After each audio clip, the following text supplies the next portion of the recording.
This is the plaintiff, Benjamin Junta. He says he had an agreement to buy the defendant's Honda Nighthawk motorcycle.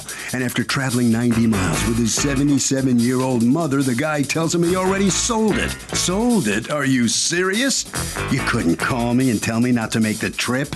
Needless to say, he wasted precious time and money on the swindler defendant and is suing him for $900, the amount he's entitled to according to the Consumer Fraud Act.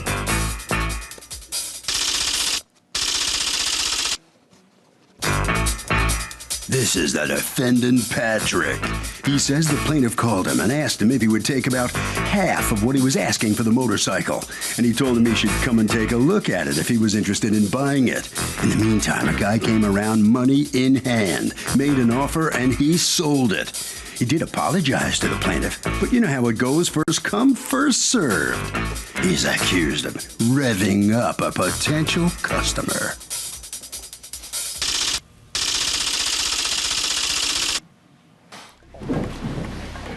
Litigants have been sworn, Your Honor. Thank you, Douglas. You're welcome, Benjamin, can you pronounce your last name? Junta. Junta, you are suing Patrick. You've asked us not to use your last name, so we'll respect that, so we'll just call you Patrick. You're suing Patrick for $900, 3 times the $300 you paid him, or the $300 you were going to pay him for the sale of a motorcycle that, according to you, he ended up backing out on. Tell me what happened. I believe that Patrick had placed an ad on 12/29 of the year 2011 at exactly 9:55 p.m. I had answered the ad on December 30 of 2011 at 11:17 a.m. How did you answer the ad? Right by email. What did you say? I had just given him my phone number, but then my name. And then what happened? And then, so we came to an agreement for $300. How? Right over the phone. On the telephone? Yeah. So tell me about how you talked to, what did you guys say to each other? He had called me back, and I was going over exactly what the motorcycle had wrong with it and stuff like that. And he was asking for $350. I think we came to an agreement for $300. Do you have the ad? Yes, I do, right here. Okay. You came to an agreement for $300, and Yep. then what happened? And I told him I'd be right over. Okay. I mean, it was a great deal for a motorcycle. Mm-hmm. And I got there about an hour later. Now, this is right after you talked to him on the phone? Yeah. Okay. And what time of the night or day is it? right around lunchtime, let's say, maybe Okay. 12:30, 1 o'clock, right around there. All right. So look, I went to pick up my mother real quick, and we shot over there. And why did you pick up your mother? Just because? Just for the ride. Okay, just for the You ride. know, Okay, I wanted to yeah, take the ride. I didn't know if there was some relevance It was going to be an hour. Okay, So you want company, and you want your mother's company. I think that's awesome. Go ahead. Well, she don't do nothing at home. No, I think that's great. So Go I ahead. took her for a ride. I called up. I said, "You want to take a ride? It's going to be an hour." She says, "Yeah." So I bought her some coffee, and we went. Okay. So I got there like about an hour later, and there was another guy standing right in front of the motorcycle, which I thought was Patrick. He says, "Oh no, I'm not Patrick. I'm some, I forget what other name he used. I just bought it." I'm just like, "Well, how'd you do that?" I asked him, "How come you didn't call me? I wouldn't even bother making a trip." He says, "I don't have to call you." He says, "I don't have to call you." I was mad, but just because she was there, I didn't even get out of the truck because I was upset. So I just left. And then afterwards, about 10 minutes later, my mother says, "I think you should sue him." So I waited a couple of days, and then, I said, "You know what? I will sue him," just because he was eating at me. Because it was eating at me. What part was eating at you? Because he should have gave me a call. There was only like about an hour span. All right, let me hear your version. Well, first off, I want to mention that he sent the email saying, "Call me to make an appointment to see your bike." Okay, let me see your email. And that's exactly what I did. I called him to make an appointment to see the bike. Did you send an email saying, "Call me to make an appointment to see your bike"? Is there any chance I can see that, Judge? Yeah. He's saying that that's in response to his email to you saying, first you send your name and number, then he says any particular questions, then you respond, "Call me to make an appointment to see your bike." It probably is, Judge, but okay. I think... Wait, go ahead. I just want to hear, let me hear the rest of his statement. Go ahead. So I did call him, start right away. I started to elaborate on the condition of the bike. I used the exact phrase, I don't want any buyer's remorse. He was utterly uninterested in the condition of the bike. And I believe he said something about how he would rebuild it, he would fix it, or whatever it took him and some relative or something, which sounded naive to me, but that's besides the point. At some point it was a 5-minute conversation. I have a phone bill to say that. He said, it's so-and-so or best offer. And I said, that's correct.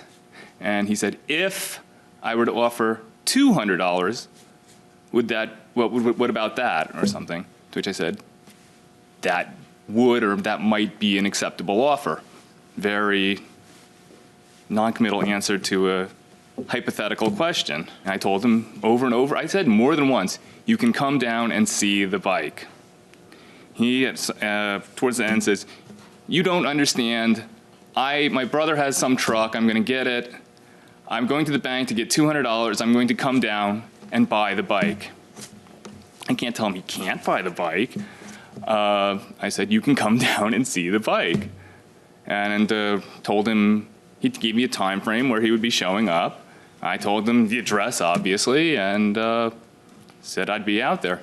So he told you he was getting money out of the bank. He told you a price. He told you he was getting a truck to get it, but it wasn't a contract because, according to you, you had not firmed up the price. He says nothing of 200. You say it was 300? That just gives me more incentive. We'll go with the 200. I was going to give him 3, but You we'll go went with to the the 200. bank. That just gives me more incentive to go. Do you have your bank record? No. Oh, no, it was so little, I didn't even have to go to the bank. Okay. You know, I had it in my house. He says that it was 300 was the agreement. You're saying that he just mentioned offering 200 and said, you don't understand, I'm going to a bank, I'm getting a truck. That's sort of peculiar, the way you describe it. I agree. Yes. Well, That's what he said, Either though. he's peculiar or you're not being truthful, and you did have a deal, but then you found a better buyer. No. Well, actually, if I'd known he was claiming that he offered that much, I actually sold it for less. How much did you sell it for? What that guy offered, he offered Yeah, I don't know what that $250 and is, so- $15 for delivery. So $265 grand total on that. Per delivery, I don't understand that. He 'Cause the lived guy was at 15 your minutes house. away. Yeah, but the guy was at your house buying it, right? Yes. When he came. He's Okay. unlicensed. He lived nearby. I'm licensed. Okay. I delivered it. So that guy bought it for $250. Do you have any proof of that? Do you have the bill of sale for that? No. That would be helpful as heck, wouldn't it? Because then I could see this guy didn't offer 300 because. This is the first I'm hearing that he's claiming to offer 300 now. Did you create a bill of sale for the sale? I just signed the title. Why was it so cheap? How old was this thing? It's in 1985. It's not in pristine condition. The engine could die at any moment. I'm quite What would you have adamant done about if you had that. shown up there and then you looked at the bike and the bike was awful, all beat up? And I And take it for parts, Judge. You know, this is what I do. You know, like in the summertime, sometimes I'm slow. I buy bikes, I fix them up, I either ride them or sell them. right, but if you had gone there and you looked at it and you didn't like it, For what were you gonna do? $200, Your Honor, you can't even buy a bicycle I for thought you said $200. $300. Well, he's claiming 200. We'll go with the 200. That just gives me more incentive to hurry up and go get it. Even if it doesn't run, I can always sell it for parts. I go back on eBay, split it up, I sell it for parts. But I think it was running. He says it was running. He's agreeing with me. Yeah, What do no, you buy here's, for let me, $200? in case it's not abundantly obvious, the issue that I have to decide is did you have a verbal contract or didn't you? I mean, you clearly didn't have a written contract. You don't even have a bill It's of a sale verbal here. contract. So the question is, did you have a verbal contract over that telephone? You're claiming, oh, yes, Judge, we had a verbal contract. I was going to buy it. Didn't matter what it looked like, whether it ran, anything else, because I could use the parts as cheap as that is. He's saying, no, Judge, he's coming down to take a look at it. I got to tell you, let me tell you the couple of things that concern me about each of you, okay? When you're showing me the emails, the one email you don't show me is the one that says, call me to make an appointment to look at your bike. Well, I that's probably sort of erased important. that. That's sort of important, but it hurts your case because calling me to make an appointment to look at your bike implies that it's not a done deal. If it's not a done deal, you can't sue about it. It implies that you're going down to check it out. It implies that you may get there, look at it, and say, "Oh my gosh, this is such garbage. I'm not going to, buy." It implies that you still have an out. It implies that there's not yet a contract. That's what that implies. And then, you are telling me, "Well, Judge, he tells me he's going to the bank. You don't understand. I'm going to the bank. I'm getting a truck. I'm doing this. I'm doing that." Well, that's odd for if you think that he's just going down to look at the bike. It sure sounds like you know that he's going down with some big plans to take the bike back. So I'm not sure why you look at that and say, like it's nothing. That sort of hurts your case. Well, no, he announced it, but I didn't agree. I agreed to have him come down and see the bike. He wanted to be ready to pay and all. That's fine. If he'd gotten there first, that's what would have happened. He mentions that he's rushing down there. Why is he rushing down there if he has a contract, if he has an agreement? Take your time. I don't know, what should a person in this position who's listening to this case learn from this? What do you think, Douglas? I mean, do you say, okay, you have a phone? Does your phone have email? No. You don't have any email? No. Really? I don't. God bless you. That's So rare. jealous. I like to make phone calls. Do you do out. text? I like to receive. Do you do text? Yes, I do. You do text. Do you have a phone? Yes, very Do you basic. do text? I have that This capability. is not a trick Yes, question, yes, my no, friend. Yeah. All right? This is what makes me nervous about you. Do you do email? I just wonder, like, if somebody is in this position, or they have to drive an hour, and they want to know that it's a done deal. So what do? Do they say to the other person, text me your consent that we're done for $200. Text me just so I don't get in the car and start this drive, as pleasant as it is to be with my mom for an hour drive and get a little cappuccino. Text me so that I know that we're a done deal. I don't know. You might do that. You might not if you still want a chance to look at the thing and maybe reject it if you don't love it. I don't know. And welcome back to the People's Court. Harvey Levin here. So was this a locked sale by the plaintiff? Absolutely not. There's no detrimental reliance by the. Well, he drove 90 miles. Well, he took it up on himself to drive 90 miles. You think it's a locked sale? I don't. He just wanted to look at the bike, as stated very clearly. Ma'am, you're going to get the last word. No, it's no sale because they had no written agreement, so it's no sale. Fair enough. Going inside the courtroom. I understand what you're saying. We're talking about a low amount of money, so what the heck? But, you're asking me to see an absolute done deal. I've been wavering back and forth since I read your statements because I think it would be very, very unethical, immoral, and contrary to the law for somebody to strike a deal with you and then sell it to somebody else for a few bucks and make you drive down there. The problem is you have to be able to prove to me that you absolutely had a deal.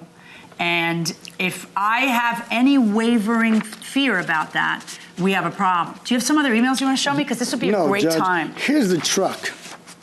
Here's 3 pictures of a big truck. It ain't a car, it's a truck. No, I understand that. There's no if you want to be ready to negotiate and take something and you have the truck, that's good too.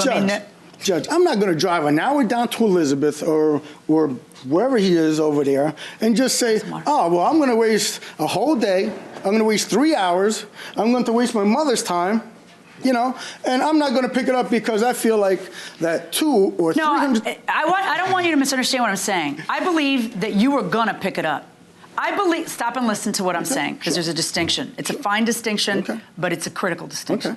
I believe that if the guy said, I want $350 and that's that, you would have then definitely said $350. I believe that you feel that it was going to be a good deal and you wanted to be prepared. No question about all that. What I got to find is that there was a meeting of the minds between 2 people to sell it at a certain price. That's what I have to. Just a second. I'm in the middle of saying something. Okay. And if I don't find that there was a done deal, an agreement, a quid pro quo, if you will, between the 2 of you, that it was going to be sold at a certain price. If I feel that what it is, you're down there, you're ready, and how about if I give you $200? You think it might do it? That might do it. And then you go down there ready, whether it's $200 or $250 or $300, you think you're going to be able to get it, and it's fine. And then somebody beat you to the punch because you didn't get down there fast enough with the truck, then that is not a contract that is enforceable where I have to tell him you owe him a couple $100. That's the problem that I have. Okay, but I think that we are forgetting a very key question. when did the new buyer show up? I only had In an hour between the span. time that it took you to drive from here to there, is it impolite that he didn't call you back? You're a jerk. It's impolite that he didn't call you back. Is it actionable? That's a different story. If I know somebody is driving an hour to come and see something, and I know that I'm selling it to somebody else, I pick up the phone and I say, listen, somebody else is buying it for X. I know you're on your way down here. Don't bother, turn around. But that does not a contract make. Based on this email is what concerns me the most. I want to make an appointment to go down and see it. I understand that you had a try. I understand that you were ready. I understand that you were going to do it. But unless I find that on that phone call, there was a verbal contract, unless you're able to prove that to me, which is your word against his on that, I find in favor of the defendant. All right, just hold on right where you are, please. The judge finds that although the defendant may have been a jerk, he does not lose in court. You do. What's your reaction to this? I think it's a pretty fair assumption. Whatever she That said. there was a, what? Whatever the judge is going to say. Okay. I really don't know what the judge is going to say. The judge said your deal was not clear enough to be ironclad. You should have made it more clear that you had a deal with him. Well, I think other he than said just a that we phone did call. have a deal. I think that's what he told her. Not I think enforceable in court. Is that what she said? What could you have done to make it clear? Oh, I don't know. An email, something written down I don't know. that you could show? I don't know. All right. Okay. I don't know anymore. Okay. All right. Well, you win in court, but how do you think you look? Obviously, if the buyer was still there, maybe it had just happened. That seems pretty obvious to me, but apparently not to. Why didn't you wait for him? You knew he was coming. I was still there. Yeah. Why didn't you wait I could for be him? waiting for Godot. I could be there still. Right. You weren't sure that he was coming? First come, first service, I said. Harvey? Okay, the moral to the story is that you need to nail down all of the specifics in writing, in an email preferably, before you start taking steps of renting trucks, driving 90 miles, the whole thing. That will do it for this case. Litigants for the next case on the way into the courtroom right now.